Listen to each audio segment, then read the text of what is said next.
So in this video, I would like you to join me on a quest. A quest to find out how easy it will be to achieve a good finish on Gundam model kits by just hand brushing. Because I myself have had this strong impression that you need to use an airbrush in order to make Gundams look good. And to be honest, or probably this is just personal preference, but handling strong paints and using an airbrush with a respirator on isn't as relaxing as just going on with your trusted paint and brush. And I have just painted these guys. I have a video up for each of these, so if you're interested, check them out, as I consider myself somewhat a beginner in figure painting. This will be a great opportunity and a challenge to myself. So we have here an SD Gundam cross silhouette, and this one is RX-78-2 Gundam. I guess I'll just show you quickly the contents and then we'll start building. How to make Gunpla, just a quick manual, some campaign card, 4 runners in total, and 1 sticker sheet, which we will not be using. And then of course, your manual. Okay, so I guess I'll start building.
Okay, so that was a pretty quick build. So I just want to discuss my plans for this one. So here are the paints that I will be using. Since I'm very particular with my colors, I've already pre-mixed the major ones.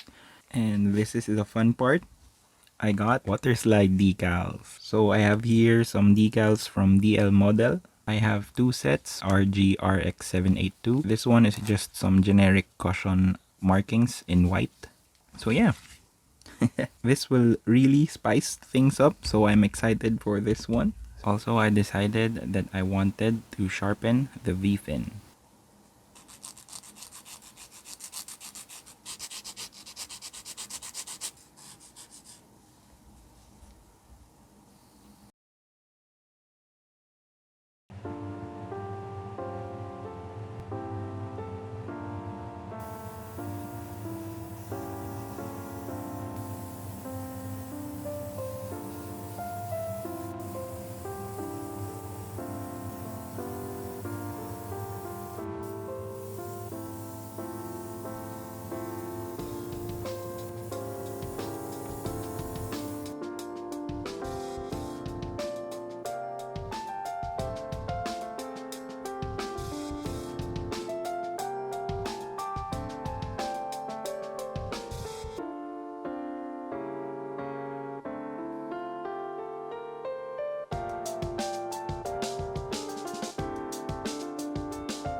Okay, so I just finished adding a flat top coat and we're done. So before I show the close-ups, I just wanted to say a few things. To be honest, the overall experience of just hand brushing all the little details is actually quite fun and relaxing. And because of this, I now actually want to try and attempt to hand brush a bigger kit like an HG or even an MG. The only issue I had was with the gradient on this beam saber. I had a hard time accomplishing that smooth gradient that I was hoping for, so I guess I need to work on that. And of course, there's still a lot of room for improvement, and that's the fun part.